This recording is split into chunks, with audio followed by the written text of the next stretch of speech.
Facebook relation কতদিন ধরে চলছে? 1 বছর প্লাস হয়তো। কতদূর নিয়ে যেতে চান? ওই যে বিয়ে পর্যন্ত, এরপরেও। এখনকার জেনারেশনে ফেসবুকে প্রেম করে বিয়ে করলে ওই বিয়ে কতটুকু টেকার সম্ভাবনা? এটা পার্সনের উপর ডিপেন্ড করে। কেউ যদি চিটার হয় তাহলে তার সাথে তো থাকা যায় না, অ্যান্ড ওইটা বেশি দিন টিকবেও না।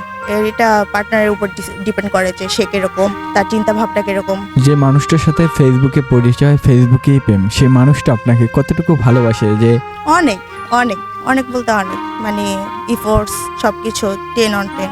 তাকে 10%ই ভালোবাসেন। তাকে নিয়ে আজকে আমাদের মাধ্যমে দুটি লাইন।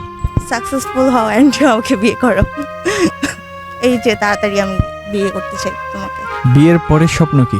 ওর সাথে থাকবো, এই তো বেবিস হবে, ঘুরবো ফিরবো, এই খাবো, শপিং এ যাবো। স্বপ্ন দুষ্টু মিষ্টি একটা সংসার হবে, বেবিস হবে, এই তো ভালোভাবে থাকতে চাই। সারা জীবন একসাথে থাকতে চাই, একসাথে বাঁচতে চাই। বাবা মাকে বলেছেন প্রিয় মানুষটির কথা? না, এখনো বলি নাই। সে আগে স্টেবলিশ হবে, ঠিকঠাক ভাবে থাকবে, দেন বলবো। যাকে পছন্দ করেন তার নাম কি? না, নাম বলা যাবে না। না, আমাদের ভিডিওটা যদি বাবা মা দেখে তাহলে রাগ করবে? জানি না রাগ করবে কিনা। তাহলে মনে হয় বিয়েই দিয়ে দিবে। না, দিবে না, দেরি আছে। আমার বড় বোন আছে, ওকে দিবে দেন আমি। ও, এর জন্য চিন্তামুক্ত। হ্যাঁ হ্যাঁ, আমাদের সাথে কথা বলে কেমন? ভালোই, ভালো লাগছে অনেক। কি অভিজ্ঞতা? ভালো অভিজ্ঞতা হয়েছে। আপনারা অনেক ফ্রেন্ডলি, কাইন্ড, ভালো। আপনার ভিডিওটা যে সব দর্শকরা দেখবে তাদের উদ্দেশ্যে আজকে কি বলতে? ভালো করে পড়াশোনা করেন যারা স্টুডেন্ট, অ্যান্ড ভালো মানুষ হন।